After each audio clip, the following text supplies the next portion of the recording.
Wait, why do I sound so defensive? Kaagad akong umiling. No, I am not defensive. I'm just explaining. Damn it. What the hell am I thinking? Ibalik ko ang tingin ko kay Jackson when I heard him chuckle. I arched my left brow, asking him what? Nothing, Anya. Pero halata naman nagpipigil ng tawa. Ngali-ngali ko siyang batukan, but I stopped myself. Muli ko na lamang ibinalik ang aking tingin sa mga taong nasa loob ng pub. Nagulat na lamang ako nang biglang tumayo si Jackson. Kumunot ang aking noo. Tara, alis tayo dito. He just said, bago niya kinuha ang aking shoulder bag at sinukbit yun sa kanyang kanang balikat. That made me grin. My shoulder bag is color pink. Babaeng-babae ang kulay at hindi bagay para kay Jackson na dalhin yun. He's too manly. Tumayo na ako at takmang kukunin ko ang aking bag when he took a step backwards, dahilan upang hindi ko maabot ang bag ko. Sumimangot ako. Akin na nga yung bag ko. Hindi bagay sa'yo, I said. Ngunit umiling lamang siya with a small grin on his face. Napapailing na lamang ako. Noon pa man, madalas na siya ang nagdadala ng mga gamit ko, kahit pa walang laman yun, at hindi naman mabigat. Pilit pa rin niya yung kinukuha, at siya na raw ang magdadala. Umayaw man ako, wala naman ako magagawa. Hindi naman kasi siya nagpapatalo. As what I've said, what he wants is what he gets. He took a strand of his curly hair behind his hair in a girly way, saka pa kending-kending na lumapit sa akin. Let's go na, sis! Aniya, napilit inipit ang kanyang boses upang magboses babae siya. Hindi ko napigilang ilabas ang aking tawa dahil sa kanyang mga pinaggagawa. I laughed so hard habang hawak-hawak ko pa ang aking tiyan. Mangiyak-ngiyak na rin ako sa katatawa. Oh God! I exclaimed habang pinapahid ang mga luha ko sa katatawa. I look at the people around us at napangiwi when I noticed them staring at me na para bang nababaliw na ako. Tumikim ako and composed myself. When I look at Jackson, I found him smiling as he stared at me. And the smile on his face was so genuine. Nakakahawa kaya pati tuloy ako napapangiti na rin. Ever since I met Jackson, he has been my happy pill. He never fails to amuse me and make me happy. Lagi siyang gumagawa ng mga bagay na nakakatawa para lang mapasaya ako. Kahit pa nagmumukha na siyang tanga, ginagawa niya pa rin para lang mapatawa ako. At nakakatuwa at nakakataba ng puso na hanggang ngayon, ginagawa niya pa rin yun. Hindi pa rin siya nagbabago. Tara na nga! Yakag ko sa kanya, saka hinapuhap ang kanyang kamay and drag him out of the Villamore's pub. Naramdaman ko pang marahan niyang pagpisil sa palad ko na nakahawak sa kanyang palad. Muli, sa hindi malamang kadahilanan, namula ang aking mga pisngi. What the hell is happening to me? Nang makalabas na kami, siya naman ang humila sa akin patungo sa kanyang sasakyan. He opened the passenger seat for me, at nang makapasok ako, kaagad niyang isinara at umikot papuntang driver's seat. When he finally settled himself, binigay niya sa akin ang shoulder bag ko, na munti ko na makalimutan na nasa kanya pala. Then he started the engine, hanggang sa binaybay na namin ang isang pamilyar na daan. Sayang naman ang binahid mo dun sa pub. Hindi natin naubos yung inumin, I said habang tumitingin-tingin sa bawat nadadaanan namin. Baka kasi pag nagtagal pa tayo dun, tuluyan ka ng malasing. Wala pa naman sa plano ko yun, he said, habang ang atensyon nito ay nasa unahan namin. Napasimangot naman ako sa kanyang sinabi and crossed my arms. Hindi naman ako magpapakalasing Pagkontra ko sa kanya. Saglit niya akong binalingan ng tingin. Really? Kung uminom ka nga kanina para mauubusan ka na, he said and chuckled. Saka binalikan tingin sa daan. Mas lalo naman ako napasimangot, ngunit hindi na sumagot pa. We stayed silent until we reached our destination. Hindi ko na siya hintay pang pagbuksan ako. Dali-dali akong lumabas ng sasakyan, took off my shoes, and ran excitedly towards the shore. I heard Jackson calling my name, ngunit hindi na ako nag-abalang tignan pa siya. The moment the seawater touched my feet, ay kaagad ako nakaramdam ng kaginhawaan. Ipinikit ko ang aking mga mata, di naman tubig dagat na tumatama sa aking mga paa. I love this. Namulat ko lamang ang aking mga mata, nang maramdaman ko ang tila malambot na bagay na yumakap sa aking katawan. Nang lumingon ako sa aking lukuran, naroon si Jackson, and he was putting a shawl in my shoulders. Nang magtama ang aming paningin, binigyan ko siya ng matamis ng ngiti, na kanya rin namang sinuklian. Nang matapos sa ginagawa, saka siya tumabi sa akin. Hawak-hawak ko magkabilang dulo ng shawl, na hindi ko alam kung saan niya napulot, upang hindi tuloy pa rin ang hangin. Nang bumaba ang aking tingin, ay nakita ko nakapaarin pala siya tulad ko, at hinahayaan niya lamang na mabasa ng tubig dagat ang jeans na kanyang suot. He was looking at the stars above. Habang nalilipad ng hangin ang hanggang balikat na kulay kayumanggi at alon-alon niyang buhok, bahagyaring nakaawang kanyang mga labi. As he closed his eyes, he's beautiful, so beautiful.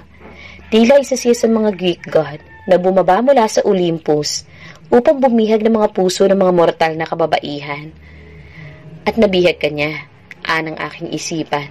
Ngunit bago ko pa man masagot ang sarili kong katanungan, bumukas ang mga mata ni Jackson, saka bumaling sa akin, dahilan upang mahuli niya ako nakatitig sa kanya. Bigla siyang ngumisi. "Nafo-fall ka na ba?" he said, with the sexiest tone he could ever use. Napasinghap ako. Bigla ako nakaramdam ng sensasyon na hindi ko dapat maramdaman. Ngali-ngali kong batukan ang aking sarili. Maging ang mabilis na pintig ng aking puso ay muling bumalik. Shit! Ano ba nangyayari sa akin? I fake a laugh upang hindi mapansin ang panginginig at ang pagiging tensyonado ko. "Sira ulo ka." Yun lamang ang aking sinabi. Saka binalik ang aking tingin sa malawak at madilim na karagatan. Hindi pa rin nawawala ang malakas na pagtibok ng aking puso. Maging ang mga pisngi ko namumula. "Oh God, Jackson, why are you doing this to me?" "Huwag kang mag-alala. Pag nahulog ka, sasaluhin naman kita eh," he said with a very serious tone, na dahilan upang pangampusan ako ng hininga. Nayukom ko ang aking kamao habang hinihintay pa rin ang pagdating ni Ana. 6:00 nang padalhan ko siya ng mensahe. And it's already 10 p.m. Yet, she's not here. Ilang beses ko na din siyang tinext, ngunit kahit isang reply, wala ko natanggap. Ilang beses ko din siyang tinawagan, ngunit pinapatay niya lamang ang tawag hanggang sa hindi ko na siya makontak. She turned off her phone, for sure, at yun ang mas lalo kong ikinagagalit.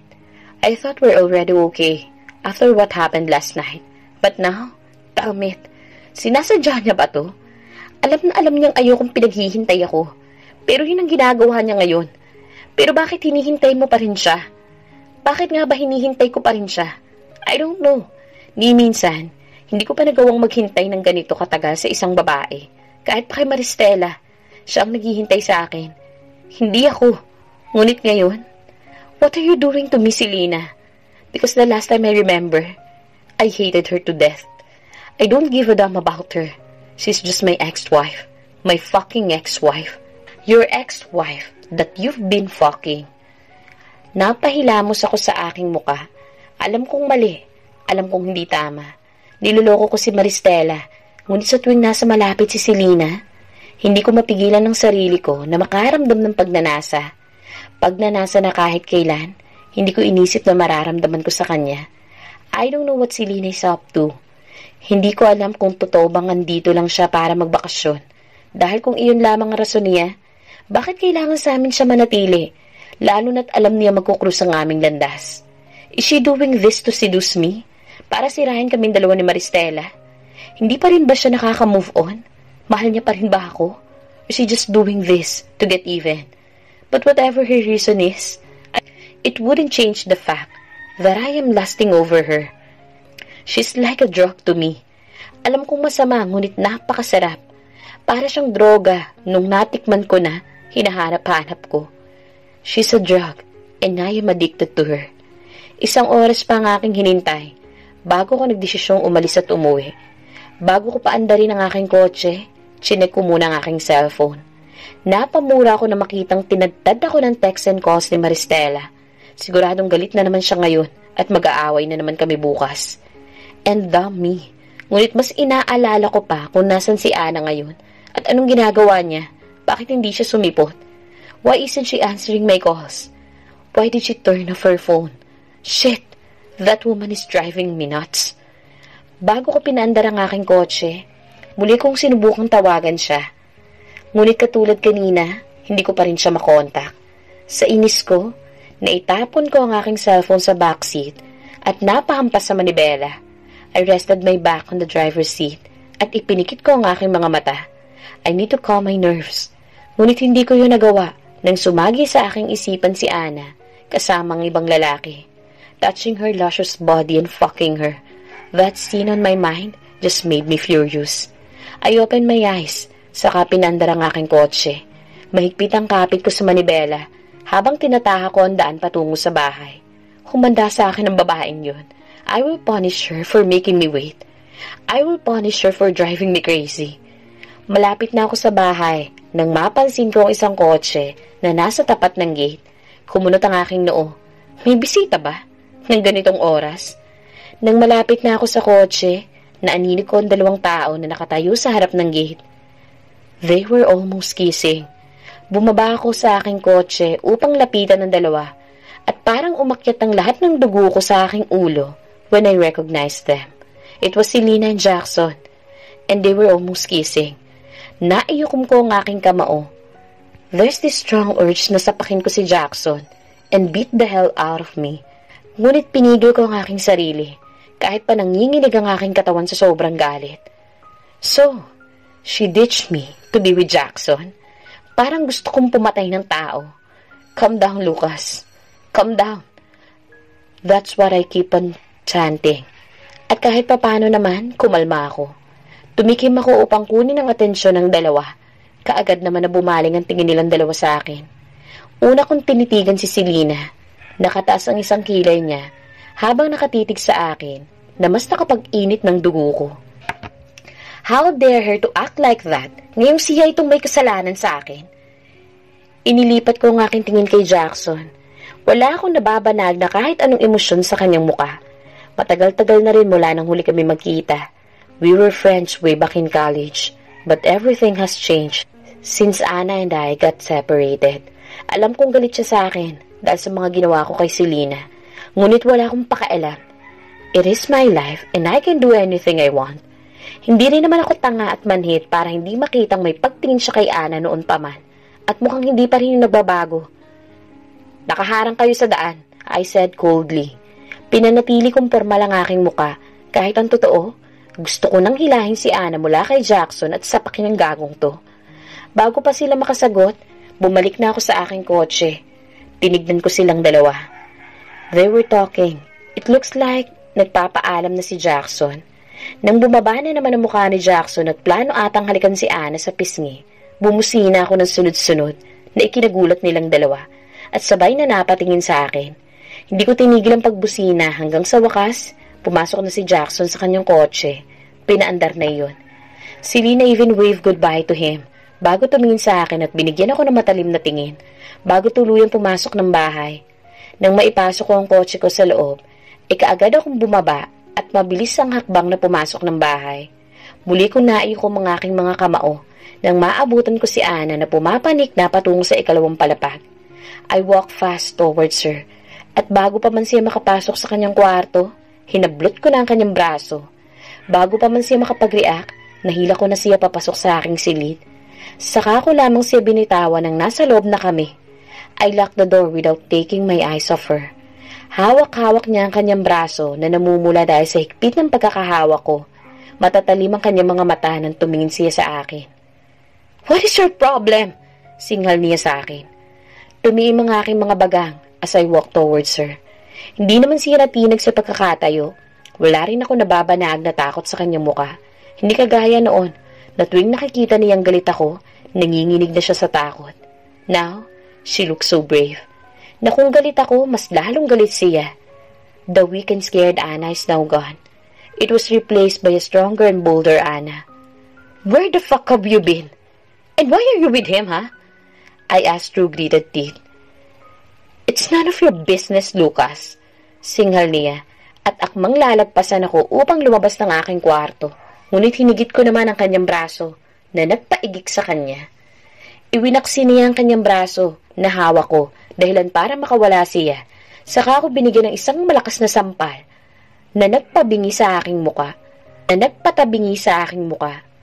You don't have the fucking right to hurt me, you asshole. Baka nakakalimutan mo, hindi mo na ako asawa. Kaya wala ka nang pakialam kung saan man ako pumunta o kung sino mang kasama ko. I can be with any man that I want. Singhal niya sa akin na mas lalong nakapagpainit ng dugo ko. Sa galit ko, nasipa akong lamesang katabi lamang ng aking kama dahilan upang mahulog ang mga nakatungtong doon. Tila nagulat naman siya sa ginawa ko. Her mouth was formed into an O at nanlaki ang kanyang mga mata. Ngunit kaagad din bumalik ang galit roon. Nalilisik ang kanyang mga mata. Dinuro niya ako, ngunit kunuha ko lamang ang kanyang kamay at tinulak siya dahilan para mapaupo siya sa aking kama. I waited for 5 hours, Selena. 5 fucking hours! Halos mamuti na ang mga mata ko sa kahihintay sa'yo pero hindi ka dumating. I texted you for so many times and tried calling you, but you fucking turned off your phone. Tapos makikita kita ngayon na may kalandi ang lalaki, ha? Muling pumasok sa aking utak ng eksena kanina, kung saan magkalapit ang kanilang mga muka na mas lalo kong ikinagalit. Fuck you! Gusto kong magbasag ng gamit o mas maganda kung basagin kong pagmumukha ni Jackson. Tell me, did you fuck him too? Yun ba ang dahilan kung bakit hindi mo ako sinipot, ha? Did he screwed you so hard? Ano, mas masarap ba siya kaysa sa akin, ha? Wala na akong pakailam kung marinig pa kami ng mga magulang ko at ng mga kasambahay. I am too blinded by my anger and jealousy. Jealousy? Damn it! Iyon bang nararamdaman ko? Tumayo siyang muli at kitang-kita ko ang inis at galit sa kanyang muka. Ngunit wala akong pakailam. Paano kung sabihin ko sa iyo na oo, ha? So what if we fuck each other? Ano bang pakailam mo? He is single and so am I.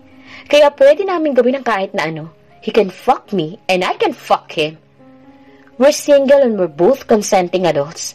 Isa pa, ano bang pinuputok ng butchi mo? Is it because hindi ako sumipot? Sino bang nagsabi sa'yo na darating ako? Singhal niya. Sa sinabi niya, nanlit ang aking mga mata. Saka hinapit ang bewang niya dahilan para magdikit ang aming mga katawan. Sa hindi malamang kadahilanan, biglang uminit ang aking pakiramdam. Galit ako sa kanya, and yet, she's still making me horny, and I fucking hate it. No one touches you except me. Got it? Matalim ang klase ng aking boses, at mahigpit din ang pagkakahapit ko sa kanyang bewang. Ngunit binigyan niya ako ng matalim na tingin. And who are you to say that? Tulad ng sinabi ko kanina, I can be with any man I want, at hindi mo ko mapipigilan. Gusto ko lang ipaalala ulit sa iyo, Lucas. Hindi na kita asawa. Hindi ba't ikaw pa mismo ang tumapos ng pagiging mag-asawa nating dalawa? Kaya huwag kang umasta na para bang may karapatan ka pa sa akin dahil wala na. Matagal nang wala. She said, bago niya ako tinulak sa dibdib ng buong lakas, sanhi para makawala na naman siya sa akin. She took a step backwards. Matalim pa rin ang titig niya sa akin. Baka nakakalimutan mo lang din, Lucas. May fiancé ka na. Ikakasal ka na. Kaya yung kagaguhan mo ngayon? Kay Maristela mo na lang itoon at wag sa akin, pwede?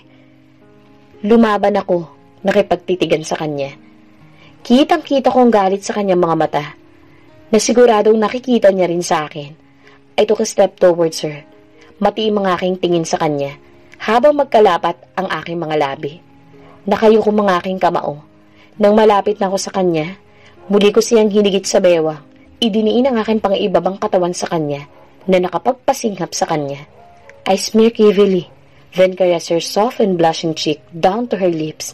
Saka ako hinila pababa ang kanyang buhok, dahilan para mapatingala siya. You are mine, Anna. Hanggat hinahayaan mo kong angkinin ang katawan mo, akin ka. At kilala mo ako. I am fucking territorial. Ayoko na may kahati. Ang akin ay akin. At ikaw, akin ka. I said, bago ko mapusok na inangkin ang kanyang mga labi.